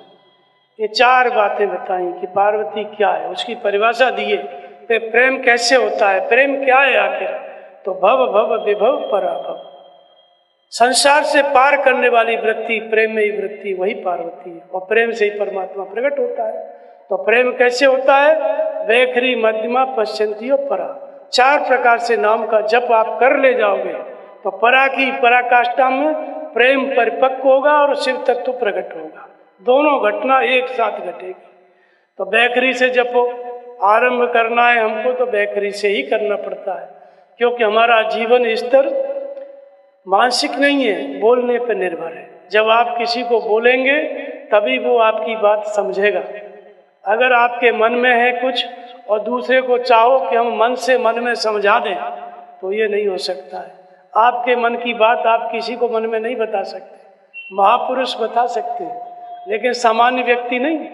तो बैखरी माने बोल के जपना। जहाँ हम बोल बोल के सारा काम कर रहे हैं, उसी वाणी को भगवान के नाम जप में लगाओ। तुलसीदास जी ने कहा, राम नाम मणि दीप धरे जीव देहरी द्वार। इस राम नाम क्या, ये मणि है, ये प्रकाश देता है, भीतर भी देता है, बाहर भी देता है। लेकिन इस दिए को कहाँ रखना है? जीभ पे रखना है, और कहीं नहीं रखना है, जीभ पे रखना है। तो जीभ से जपो, राम राम राम राम, या ओम का जप करते हो तो ओम ओम ओम ओम। जहाँ आपने जीभ से जपना आरंभ कर दिया तो नाम जी जप जागे जोगी, मोह निशा सब शोभनिहारा। सबके रूप में सब पढ़े हैं। मोह रूपी रात्रि में अचेत पढ़े हैं। अचेत पढ़े हैं तो सबके ही रूप में है। इसको पार्वती जगाती है, तो कैसे जगाती है? नाम जी जप जागे। नाम का जब शुरू हो गया करना तो पार्वती प्रकट हो गई आपके अंदर, प्रेममयी वृत्ति शुरू हो गई, प्रकट हो गई। तो नाम जब चलेगा बेखरी से, बोल बोल के ओम ओम या राम राम बोल के जपे। कभी ओम कभी राम ऐसा नहीं, एक नाम को चुनो, जीवन में एक नाम को चुनो। कभी ओम कभी राम, ये भ्रम मत पालो। ओम का जप करना है तो ओम का जप करो, राम नाम को जपना है तो राम राम जपो। तो बैखरी से जपो, फिर थोड़ा क्षमता आएगी मन में, मन रुकने लगेगा तो मध्यमा से जपो। तो बैखरी में जपता है तब भी भव, भव माने संसार। संसार का मतलब बाहर विषय वस्तु जो दिखती है, ये संसार नहीं है, ये तो हमने प्रकट किया है। हम जब कुछ चाहते हैं कि हमें ये होना है, हमको ये बनाना है, तो आपके मन में इच्छा होती है तो बाहर मकान बना डालते हो, बाहर धंधा पैदा कर देते हो। तो भव पहले कहाँ पे आया? मन में आया। तो जब बैखरी से जपोगे तो भव बना रहेगा, संकल्प बना रहेगा, ये होना है, ये करना है, वो करना है। नाम जपते जाओगे और ये चिंतन चलता रहेगा, पैरेलल समानांतर चलता रहेगा। इधर नाम जप भी चलता रहेगा और मन में विचार भी चलते रहेंगे। तो बैखरी से जपते हैं तब भी भव रहता है, लेकिन वो पार्वती है, प्रेममयी वृत्ति है, प्रेम है, तब तो जप रहा है। भले ही चिंतन आ रहे हैं फिर भी डटा हुआ है, बैठ के जप रहा है। ये पार्वती यहाँ से शुरुआत, और भव और फिर भव, मध्यमा से जपने लग गए, मध्यम स्वर में। खुद ही बोलो खुद ही सुनो, होठ हिलता रहे, जैसे ऐसे होठ हिलता रहे, कंठ हिलता रहे, आवाज बाहर न निकले, लेकिन जरूर बोलो और जरूर जपो, जरूर सुनो। इसको क्या कहते हैं? मध्यमा। इसमें बैखरी की अपेक्षा मन अधिक लगता है, इसमें मन अधिक लगता है, लेकिन इसमें भी भव बना है, संकल्प बना है, विचार बना है, पिंड नहीं छोड़ रहा है। लेकिन पार्वती है, वो तो कह रही है कि जन्म कोटि सत रगड़ हमारी, हम तो करोड़ जन्म लग जाए, हम पीछे नहीं हटेंगे। ऐसे ही साधक नाम जपने वाला वही पार्वती है, वो चाहे कितना भी विचार आए वो हटता नहीं है, आने दो विचार फिर जपेगा। तो मध्यमा से जपते हैं तब भी विचार पिंड नहीं छोड़ते। फिर आता है पश्यंती। इस पश्यंती से प्रत्येक महापुरुष ने जप किया, जिन जिन महात्माओं ने ईश्वर की प्राप्ति की उन सब ने पश्यंती से जपा। बुद्ध इसको अनापान कहते हैं, विपश्यना कहते हैं। विपश्यना माने पश्य माने देखना, विशेष रूप से देखना। किसको देखना? श्वास को देखना। भगवान कृष्ण इसी को यज्ञ नाम जप यज्ञ कहते हैं। प्राण अपान का यज्ञ कहते हैं। अपाने ज्योति प्राणम प्राणे अपानम तथा परे प्राणापान गतिरुद्वा प्राणायाम परायण। तो ये जो श्वास है बाहर संसार से जुड़ी है और भीतर परमात्मा से जुड़ी है। ये श्वास सेतु है, ब्रिज है। संसार में कुछ करो तब भी श्वास की जरूरत है आपको। श्वास चलती रहेगी तो भी संसार में कुछ कर सकते हो, और भजन करना है तब भी श्वास की जरूरत है। दोनों परिस्थितियों में श्वास, आपको श्वास की आवश्यकता है। तो श्वास जो है भीतर परमात्मा, बाहर संसार। तो तीसरा जो विशिष्ट जप होता है पश्यंती का, ये श्वास से होता है। अब श्वास से होता है तो श्वास को कैसे देखना है? यहाँ पे बोलना नहीं है, यहाँ पे केवल देखना है। किसको देखना है? श्वास को। तो श्वास को हम सूरत से देखते हैं। कबीर ने कहा है, मेरी सूरत सुहागिन जागरी, का शोभत है मोह निशा में, उठ के भजनिया में लागरी। तो सूरत किसको कहते हैं? सूरत का मतलब आप यहाँ बैठे हुए हैं, कोई आके घर से कान में कह दे कि चोरी हो गई है, तुरंत मन चला जाएगा। यहाँ मैं बोल रहा हूँ, आपको कुछ सुनाई नहीं देगा। जिस वस्तु को आप रखे आए हो, जिस वस्तु की चोरी हुई, दिमाग पूरा वहाँ चला जाएगा और उस वस्तु का नक्शा खींच के आपके सामने वही दिखाई देने लगेगी। न हम देखेंगे न हमारी बात सुनाई देगी। वस्तु नहीं है लेकिन वस्तु का नक्शा खींच लेती है। इस दृष्टि को सूरत कहते हैं। ये जो श्वास है इसी सूरत से देखी जाती है। यहाँ पे बोलना नहीं है, बोलने वाला नाम जब वैखरी और मध्यमा, वैखरी और मध्यमा में बोलने वाला होता है। इसमें आपको मुंह को बंद रखना है और श्वास को देखना है। किससे? मन को दृष्टा बनाओ। मन की दृष्टि सूरत है। सूरत को, मन को स्थिर खड़ा कर दो और श्वास को देखने में लग जाओ। श्वास नासिका के अग्रभाग से प्रवेश करती है, तालू का स्पर्श करती है, मेरुदंड का सहारा लेके नाभि तक आती है। 2.5 सेकंड में श्वास अंदर जाके बाहर आ जाती है। तो मन को दृष्टा बनाओ। श्वास कब नासिका के छिद्र से अंदर प्रवेश की, मन को लगाओ कल्पना के द्वारा। कब तालू का स्पर्श की, मन को साथ साथ ले जाओ। कब मेरुदंड का स्पर्श की, वहाँ भी मन को ले जाओ। कब नाभि तक आई और कितनी रुकी, वहाँ साथ साथ मन को ले जाओ श्वास की, और उसके साथ साथ ही मन को बाहर तक लाओ। ऐसा देखने में आपको 2, 4, 10 बार, 20 बार ये क्रम आपको देखने में आ जाए, पकड़ने में आ जाए। ये पकड़ने में कब आएगा? जब वैखरी और मध्यमा का कोर्स पूरा हो जाएगा, तब। डायरेक्ट नहीं आएगा। वैखरी से जपोगे, मध्यमा से जपोगे, तब पश्चंती पकड़ में आएगी, डायरेक्ट नहीं आएगी। तो इसलिए वैखरी से जपना अनिवार्य है, जरूरी है। मध्यमा से जपना अनिवार्य है, जरूरी है, और तब पश्चंती पकड़ में आएगी। तो पश्चंती से जप कौन करते थे? महात्मा बुद्ध करते थे। जितने भी महात्मा होते हैं विरक्त होकर सब कुछ छोड़ के भजन करते हैं, पश्चंती से ही करते हैं। और पश्चंती में ये जो नाम का जप है, ये मंत्र की श्रेणी ले लेता है, ये मंत्र कहलाता है। तो भव भव विभव, पहले भव, वैखरी से जप रहे हो तो भव पीछा नहीं छोड़ता। मध्यमा में भी भव पीछा नहीं छोड़ता। विभव का मतलब विशेष रूप से श्वास को देखने लग गए, ईश्वरीय विभूति देखने लगी, भगवान कुछ न कुछ चमत्कार दिखाने लग गए। फिर भी पश्चंती में भी संकल्प बना रहता है, पश्चंती में भी भव बना रहता है। कभी कभी आएगा लेकिन संकल्प आता है, विचार आता है, क्रम तोड़ देता है। इससे भी आगे सूक्ष्म अवस्था हो गई। यहाँ पे क्या हो जाता है? साधारण नाम ओम अथवा नाम राम जो जपते थे, वही साधारण राम इस श्वास में जब ढलने लगता है, श्वास से हम जपने लगते हैं। श्वास अंदर गई तो ओम, बाहर आई तो ओम, महसूस करना है, बोलना नहीं है। बहुत से लोग क्या करते हैं ना, श्वास खींचेंगे और बोलेंगे श्वास के साथ ओम, श्वास के साथ खींचेंगे और फिर छोड़ेंगे तब ओम। वो पश्चंती नहीं है, वो वैखरी है, क्योंकि आपकी आवाज निकल गई। आवाज निकल गई तो वैखरी मानी जाएगी, वो पश्चंती नहीं है। उनको लगता है हम तो श्वास के साथ जप रहे हैं, ये श्वास के साथ जपना नहीं है। और फिर जपते रहते हैं, फिर बोलते हैं कुछ हुआ ही नहीं। अरे पश्चंती इसको नहीं कहते, ये वैखरी है घूम फिर के। पश्चंती का मतलब है मुंह आपका बंद रहना चाहिए, जीव बंद रहना चाहिए, केवल श्वास को देखना है, कल्पना से देखना है, मन से देखना है। फिर जब अंदर गई श्वास तो मन से ही महसूस करना है, चिंतन से। अंदर गई तो ओम, बाहर आई तो ओम। तो अंदर जाए तो दूसरे विचारों को मत आने दो, तो दूसरे विचारों का हवन हो जाता है। बाहर जाए तो अन्य विचारों को मत जाने दो, क्योंकि श्वास के साथ संपूर्ण सृष्टि अंदर चली जाती है और बाहर संपूर्ण सृष्टि बाहर चली जाती है। जब श्वास को देखने लगोगे तो सृष्टि उत्पत्ति के जो विचार है इन्हीं का हवन होगा। इसलिए इसको यज्ञ कहा। भगवान कृष्ण ने क्या कहा? जप यज्ञ कहा। जहाँ जप यज्ञ जोग मुन करे, रामायण में भी इसको जप यज्ञ कहा। इसी यज्ञ से भगवान का जन्म होता है। तो जैसे ही पश्चंती में आप पहुँचेंगे विशेष विभूति मिलेगी, लेकिन फिर भी विचार रहता है और यहीं भगवान जागृत होते हैं, प्रकट होते हैं। परमात्मा जो हृदय में था वो अवतरित होता है, अवतरित होकर के मन को रोकने लगता है, मार्गदर्शन करने लगता है। तो ये क्या है? ये मंत्र है और इसी को विभव कहा गया। ये पार्वती की प्रेममयी प्रवृत्ति की तीसरी अवस्था है। फिर ये मंत्र, ये श्वास प्रश्वास का जप जब आगे चलता है तो भव भव विभव पराभव कारण, भव से पार पाने की अवस्था आ जाती है। इसी को परावाणी कहते हैं। परावाणी की अवस्था में भव पीछा छोड़ देता है, संकल्प पीछा छोड़ देते हैं, विचार पीछा छोड़ देते हैं, निर्विचार अवस्था आ जाती है, पराभव।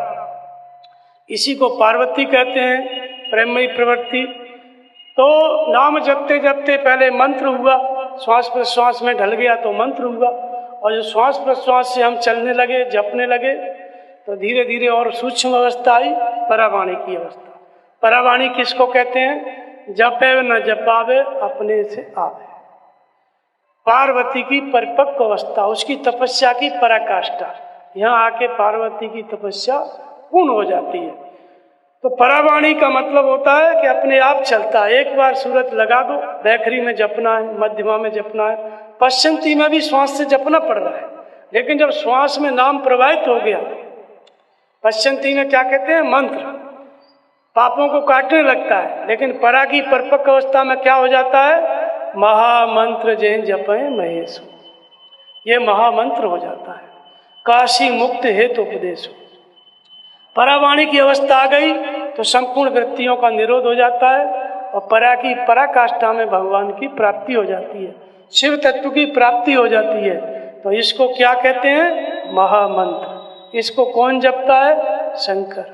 और जिसकी ये अवस्था आ गई, नाम जपते जपते परावाणी की परिपक्व अवस्था आ गई, तो उसकी पार्वती भी पराकाष्ठा पे, प्रेम भी परिपूर्ण हो गया, और शिव तत्व की प्राप्ति भी हो गई। ये दोनों एक साथ हो जाते हैं, तो उस अवस्था में शंकर जपते हैं महामंत्र। तब ये क्या हो जाता है? नाम महामंत्र 24 घंटे चलता रहता है। जागत में सुमिरन करे, सोवत में लोलाए, और सूरत डोरे लागी रहे, तार टूट ना जाए। कबीर कहते हैं जाग रहा है तो सुमिरन में जाग रहा है, सो गया तो सुमिरन कर रहा है, सोते में भी चल रहा है, और उठा तो फिर सूरत लग गई। ये धारावाही चिंतन, इसी को वैकुंठ कहते हैं। कबीर ने इसको अनहद कहा है। तो जप मरे अजपा मरे, अनहद हु मर जाए। अनहद की भी सीमा है, 24 घंटे चिंतन चल रहा है, परावाणी की परिपक्व अवस्था है, शिव तत्व की प्राप्ति हो गई। इस अवस्था में भी कहते हैं कि इस अनहद का भी समाप्ति होती है। सूरत समानी शब्द में ताय काल ना खाए। सूरत नाम जप रही थी, ओम ओम, भले ही परावाणी की अवस्था आ गई, अनहद की अवस्था आ गई, लेकिन हम किसी को खोज रहे हैं। इन अवस्थाओं के द्वारा हम किसी तत्व की खोज कर रहे हैं। जब वो तत्व मिल गया, शिव तत्व, उसी को कबीर कहते हैं सूरत समानी शब्द में। जो परमात्मा मार्गदर्शन कर रहा था, बता रहा था, भजन करा रहा था, प्रेरणा दे रहा था, उसी मार्गदर्शन में चलते चलते प्रेरणा देने वाले परमात्मा में सूरत समाहित हो गए। तब कहते हैं ताय काल न खाए। इस अवस्था को प्राप्त हो गए तो इसी को कहा गया महाकालेश्वर। क्या कहा गया? महाकालेश्वर। पार्वती ने शिव तत्व को प्राप्त कर लिया। शिव तत्व की उपलब्धि के साथ ही वो स्थिति क्या हो गई? महाकालेश्वर। तो काल पे विजय इसको कहा गया। तो भगवान शिव का नाम क्या है? महाकालेश्वर। तो ये एक अवस्था है, ये बात नहीं है कि कल्पना करने लगो कि कवि थे। अरे जब कवि थे तो कथाएं किसके लिए बताई जा रही हैं? ये रामायण गीता में ये बातें किसके लिए हैं? कवि थे तो हमको पढ़ने से, सत्संग सुनने से क्या मतलब? जब कवि कोई शिव थे, अब कोई नहीं हो सकता। तो कवि कोई राम थे, कृष्ण थे। आज हमारे लिए वो स्थिति नहीं है, तो इन शास्त्रों को सुनने से क्या मतलब? कोई मतलब नहीं। ये बताया ही इसलिए गया उन महापुरुषों के द्वारा कि वो स्थिति हम सबके लिए है। वो शिव तत्व हमारे अंदर प्रसुप्त है। जब नाम जपने वाली वृत्ति जागृत हो जाएगी तो पार्वती प्रकट हो गई और नाम जपाएगी। इसी को स्टोनमुखी लगन कहते हैं। और नाम जपते जपते परावाणी की स्थिति आई, परिपक्व अवस्था आई, अनहद की स्थिति आई, सूरत शब्द में समाहित हो गई तो शिव तत्व की प्राप्ति हो गई। तो फिर पार्वती और शिव दोनों मिलके एक हो गए तो अर्धनारीश्वर, उसी को महाकालेश्वर कहा गया। अनेक नाम है, जितने भी ज्योतिर्लिंग के नाम है सब इसी अवस्था को प्राप्त हुए। विश्वनाथ कहा गया। विश्व माने विश्व के नाथ, विश्व में प्रत्येक प्राणी मात्र के नाथ है, इसलिए विश्वनाथ। तो ये एक अवस्था है, प्रत्येक महात्मा की ये अवस्था है। यहाँ हरिहर बाबा रहते थे काशी में, नाव में घर बना के रहते थे। परमहंस महाराज हमारे दादा गुरु इस गंगा किनारे भ्रमण करते हुए आए। उनको आवाज आई कि हरिहर बाबा शिव तत्व में स्थित महापुरुष हैं, शिव स्वरूप महापुरुष हैं, जाओ उनसे मिलो। अंधे थे दोनों आंखों के और उनके शिष्य था विश्वनाथ। परमहंस महाराज बाहर ही खड़े थे, और विश्वनाथ जो चेला था उनसे कहा, विश्वनाथ देख बाहर कोई आया है क्या, कोई महात्मा? तो परमहंस महाराज भी दिगंबर थे, तो उनको लगा कि महात्मा तो नहीं है, लेकिन एक पागल सा व्यक्ति खड़ा है। तो शिव स्वरूप थे, उनको तो अंदर की दृष्टि थी, बाहर की आंखें नहीं थी। अरे पागल बोले, और महात्मा कैसे होते हैं, जल्दी लेके आ, यही महात्मा है। परमहंस महाराज जी को बुलाए, वो तो समझ गए सब। फिर उन्होंने बताया कि ऐसे ही लगे रहो, कुछ दिन में प्राप्ति हो जाएगी। हरिहर बाबा ने परमहंस जी को कहा, आशीर्वाद दिया कि बहुत अच्छा चल रहा है, कुछ दिन में प्राप्ति हो जाएगी। तो अगर शिव शंकर कोई काशी विश्वनाथ या सोमनाथ या महाकालेश्वर में है, तो फिर ये हरिहर बाबा कैसे भगवान ने बताया कि ये भी शिव स्वरूप है। तो वो शिव तत्व तो आपके सबके अंदर है, बस पार्वती की जरूरत है, तपस्या करके उसको प्राप्त करें, इसकी जरूरत है। तो प्रेममयी प्रवृत्ति जागृत हो जाए, मनुष्य शरीर मिलाए, लगन जागृत हो गई, भजन करने वाली वृत्ति जागृत होने का लक्षण है कि सपने में भगवान बताएंगे कि जाओ तपस्या करो। पार्वती को नहीं बताया, ऐसे बता देंगे कि जाओ तप करो, भजन करो, गृह त्याग करो, ये सब बताते हैं भगवान। तो बता देंगे तो घर छोड़ दिए, या भगवान कहें भजन करो, तो वही प्रेममयी वृत्ति पार्वती है, वही पार्वती है, वो सबके अंदर प्रसुप्त है। जब शिव प्रसुप्त हैं तो पार्वती भी प्रसुप्त है। वो तो महापुरुष का दर्शन करके संस्कार बस जागृत हो जाती है, तो हो जाती है किसी किसी के अंदर, तो वही भजन कराती है पार्वती। और पार्वती ने ही शिव तत्व को पाया, पार्वती ने ही तपस्या की, तब शिव मिले। शिव तो एक जगह बैठे हुए थे, तपस्या पार्वती ने की। तो तपस्या आप सबको करना है। क्रम क्या है? वही नाम का जप। नाम जप कितना करना है? आधा घंटे रोज करो, घर गृहस्थी का सारा काम करो, आधा घंटे आप करेंगे तो आधा घंटे के लिए पार्वती हो गए, और आधा घंटे में जितना मन लग गया उतना शिव तत्व को आपने पा लिया। ये क्रम कई जन्म तक चलेगा।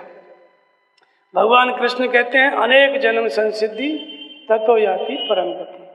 अब ये जब शिव तत्व की प्राप्ति हो गई तो फिर आता है शिवरात्रि। शिवरात्रि क्या है? महाशिवरात्रि। तो दो प्रकार की रात्रि का वर्णन आया। या निशा सर्वभूतानाम तस्याम जागृतो संयम। ये जगत एक रात्रि है। ये भले ही सूर्योदय सूर्यास्त होता है, दिन और रात दोनों होते हैं, लेकिन संपूर्ण प्राणी इसमें अचेत पड़े हुए हैं। मोह निशा सब शोभन आ रहा, सब सोए हुए हैं अचेत गाढ़ निद्रा में। तो इसमें कौन जगता है? बोलते हैं तस्याम जागृतो संयम। संयमी पुरुष जग जाता है। जिस महापुरुष का संयम पूर्ण हो गया वो पूर्ण जग गया, और जिस महात्मा ने संयम करना शुरू कर दिया, नाम जपना शुरू कर दिया, वो जागृत हो गया। उसके लिए शिवरात्रि शुरू हो गई, उसकी पार्वती जग गई। तो शिवरात्रि शुरू हो गई, होती है कब? जब नाम जी है जब जागे जोगी। नाम का जब शुरू हो गया, पार्वती जग गई, तपस्या करने लग गई, शिवरात्रि की शुरुआत। और तपस्या करते करते, नाम जपते जपते शिव तत्व को प्राप्त कर लिया। पार्वती की तपस्या पूर्ण हुई, भगवान से संबंध जुड़ गया। अब वो जो जगत रूपी रात्रि थी, उस महापुरुष के लिए ये जगत संपूर्ण दिन के तुल्य हो जाता है। वो इसमें देखता है, क्योंकि संयम पूरा हो गया। तो ये जगत रूपी रात्रि क्या होती है? शिवरात्रि। इसमें ईश्वरीय प्रकाश उसके लिए फैला हुआ है, प्रत्येक जीव को सर्वत्र दिखाई देता है, तीनों कालों की जानकारी मिलती रहती है। और इसी संसार में हम लोग अचेत हैं, तो हमारे लिए जगत रूपी रात्रि, और यही रात्रि, यही संसार महापुरुष के लिए शिवरात्रि होता है। इसमें वो भली प्रकार देखते हैं। कोई भी व्यक्ति उनके पास जाए, तुरंत पता चलता है कि इसका लेवल क्या है, इसका स्तर क्या है। वो शिव ऐसे होते हैं। तो शिव, भगवान शिव के बारे में आता है, उनकी बात बताई तुलसीदास जी ने, कि जब माता सती ने झूठ बोला, भगवान की परीक्षा लेने गई थी राम को, तो उन्होंने पूछा शंकर जी ने कि क्या परीक्षा ली? सती जी से पूछा क्या परीक्षा ली? तो बोल दिया कि कछुन परीक्षा लीन गुसाई, और कीन प्रणाम तुम्हारे नहीं। कुछ परीक्षा नहीं ली, जैसे आपने प्रणाम किया वैसे ही मैंने भी जय सच्चिदानंद करके प्रणाम कर लिया।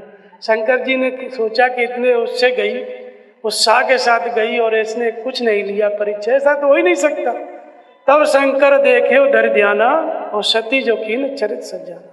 ध्यान में देखा, 1 मिनट के लिए सती के शरीर को पकड़ा ध्यान में, और पता चल गया कि इन्होंने सीता जी का रूप बनाया, राम ने दर्शन दिया, इनको महिमा बताई, सारा दृश्य आ गया जो सती जी के सामने घटा। सीता का रूप बनाना, भगवान ने अपनी महिमा दिखाई, चारों तरफ राम लक्ष्मण सीता विराट रूप दिखाया। वही बात शंकर जी को मालूम चल गई और यही तन सती भेंटा बनाई, त्याग कर दी। ऐसे जो शिव तत्व में स्थित महापुरुष होते हैं इसी तरह जानते हैं ध्यान के द्वारा। फिर दूसरी बार पार्वती हुई तो पार्वती होने के बाद फिर प्रश्न किया कि राम कौन? एक राम अवधेश कुमारा तिनकर चरित विदित संसारा, प्रभ सोई राम के अपर कोई जाय जपत्र पुरार। राम कौन है? तब फिर ध्यान किया शंकर जी ने कि ये तो मुक्त हो गई, फिर अब किसके लिए पूछ रही है? तब ध्यान में पता चला कि कीनो प्रश्न जगत हित लागी, मगन ध्यान रस दंड जुग पुनि मन बाहिर कीन, और रघुपति चरित महेश तब हर्षित वर्णे दी।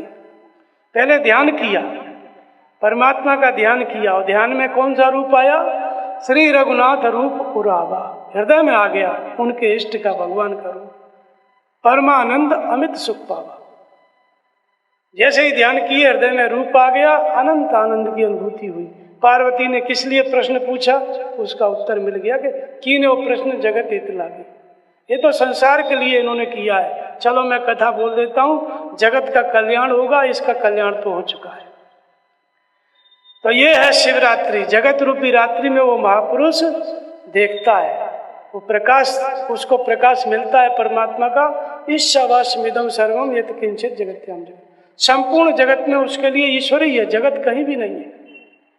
जब जगत संसार जो है परमात्मा के रूप में दिखाई पड़े तो उस महापुरुष के लिए क्या है? ये जगत रूपी रात्रि शिवरात्रि है। और जब संसार जैसा दिखाई पड़े तो जगत रूपी रात्रि। ये तो दृष्टि का खेल है। जब भगवान प्रकट हो गए तो दृष्टि चेंज हो गई, सर्वत्र ईश्वर दिख रहा है। तो सो अनन्य जाके ऐसी मत न टरे हनुमंत, और मैं सेवक सचराचर रूप स्वामी भगवान। चराचर विश्व भगवान का रूप दिखाई पड़े तो शिवरात्रि है। यो माम पश्यति सर्वत्र सर्वम च मय पश्यति, सर्वत्र भगवान दिखाई पड़े, सबके अंदर अपना भगवान का स्वरूप दिखाई पड़े, समझो उसके लिए शिवरात्रि हो गई। तो ये जगत रूपी रात्रि शिवरात्रि में परिवर्तित हो जाती है भगवान की प्राप्ति के बाद। तो यही शिवरात्रि है। और इसी शिवरात्रि के लिए हम लोग कल सब जाएंगे, दर्शन करेंगे शंकर जी के मंदिर में। लेकिन इसकी जागृति कहाँ से है? हृदय में श्रद्धा स्थिर करो, नाम का जप आरंभ करो तो पार्वती की शुरुआत हो जाएगी तपस्या की, और भगवान एक न एक दिन मिल जाएंगे तो शिव तत्व की प्राप्ति हो जाएगी। यही महाशिवरात्रि है। तो इस तरह से भगवान शिव के विभिन्न प्रकार की बातों को हमने बताया। और भी बहुत सी चीज़ें हैं, उनके कई प्रकार के प्रतीक हैं। कैलाश में भी रहते हैं, काशी में भी रहते हैं। तो काया ही काशी है। जब स्थिति मिल जाती है, भगवान की प्राप्ति हो जाती है, तो ये काया काशी हो जाती है।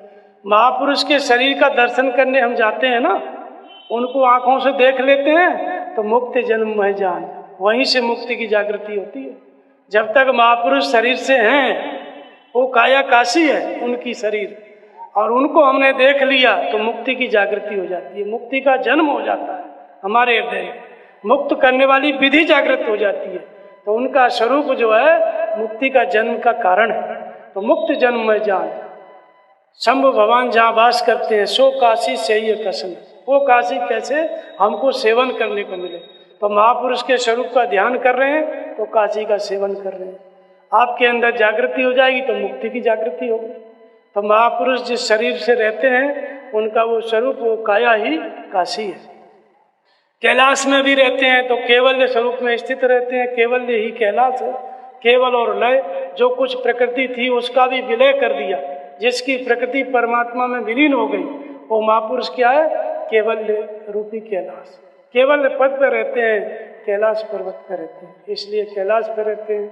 संपूर्ण संशयों का निवारण किए हुए रहते हैं। दूसरों के संशयों को भी मुक्त करने की क्षमता है, अपने संशयों का भी निवारण कर देते हैं। इसलिए संशय रूपी सर्प उनके गले में पड़े हुए हैं। हम जाते हैं, सब महापुरुष का ध्यान करते हैं, चिंतन करते हैं, तो हम सबके मन में संशय है, तो इन सबको महापुरुष धारण कर लेते हैं। जो जो उनके स्वरूप को ध्यान करेगा वो उनके गले में पड़ जाएगा। तो अपना संशय निर्मूल कर दिया तो वो आपका भी संशय निर्मूल करते हैं। इसलिए गले में सर्पों की माला और मुंड माला, यानी जितनी व्यक्ति हैं, जितने मुंड हैं, जितने व्यक्ति समर्पित होंगे वो सब की माला पहन लेते हैं, सब उनको स्वीकार कर लेते हैं और बदले में कल्याण की भावना, कल्याण तत्व की जागृति कर देते हैं। और मुंड माले मुर्दा, तो रुंड लड़े सदगुरु के आगे, तब पूरा संग्राम है। शीश राख जो जूझा चाहे, ये कूरों का काम है। ये भजन है स्वामी जी का कि जब समर्पित हो ही गए तो अपने मन के विचार छोड़ दो और गुरु के विचार ले लो। अपने मन और मस्तिष्क को त्याग दो, तो मन मस्तिष्क छोड़ दिया, गुरु का विचार धारण कर लिया, नाम जप और ध्यान, तो सर काट दिया। तो वो सर किसके गले में है? वो गुरु के गले में। हमने अपना विचार छोड़ा तो गुरु को दे दिया और गुरु के हिसाब से हम चल रहे हैं, तो मुंडमाला धारण करते हैं सब। ये क्या है? ये मुंडमालाधारी उनको कहा जाता है। और भी बहुत प्रकार की विशेषताएं। तीसरा नेत्र एक है, तीसरा नेत्र भी है। तो तीसरा नेत्र कब जगा भगवान शंकर का? जब शिव तीसरा नयन उघारा पार्वती की तपस्या के बाद। उसी बीच में परीक्षा लेने के लिए कामदेव चला गया शंकर जी के पास, उसी बीच में सप्त ऋषि चले गए पार्वती के पास, एक ही साथ हुआ।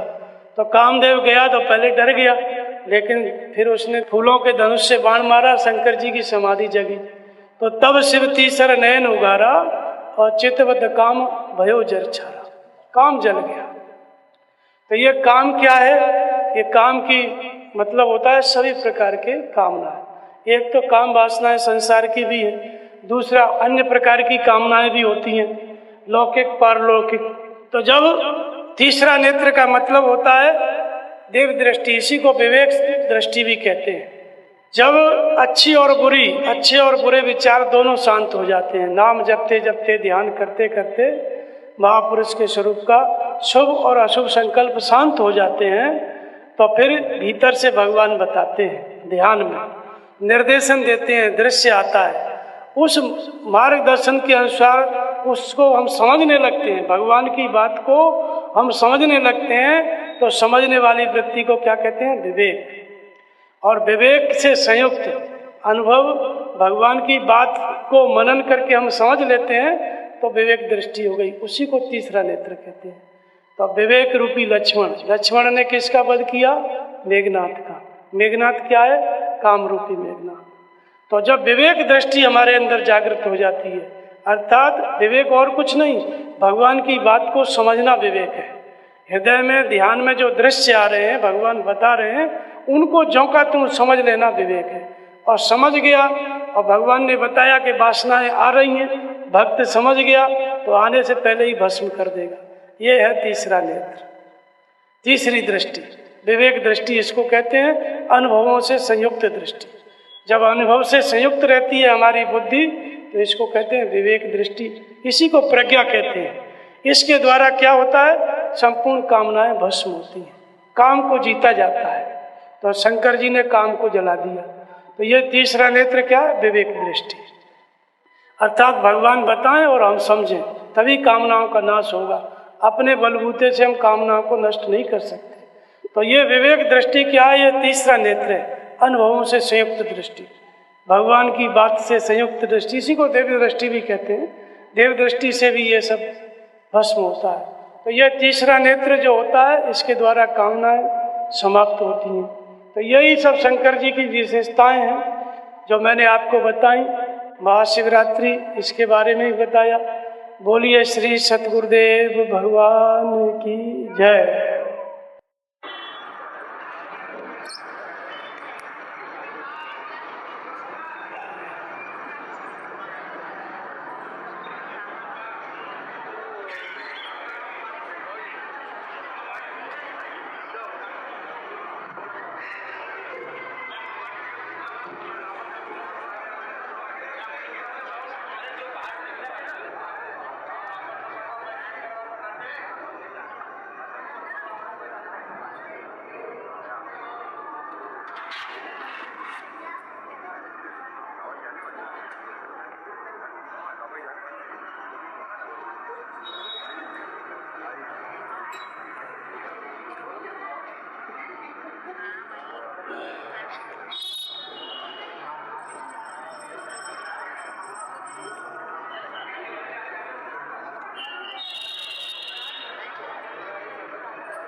इसको टोलो टूल देना, अब इसको टोलो टूल ले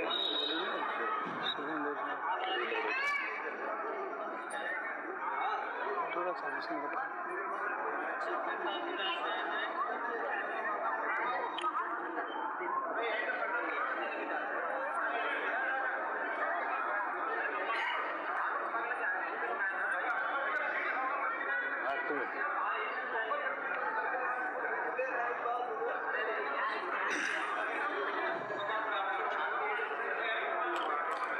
स्टैंड में लगाओ, हरा वाला केबल लपेटो, बैग में डाल के रखो, कैमरा स्टैंड जो होता है उसके स्टैंड वाले बैग में डालो पड़ तुरंत।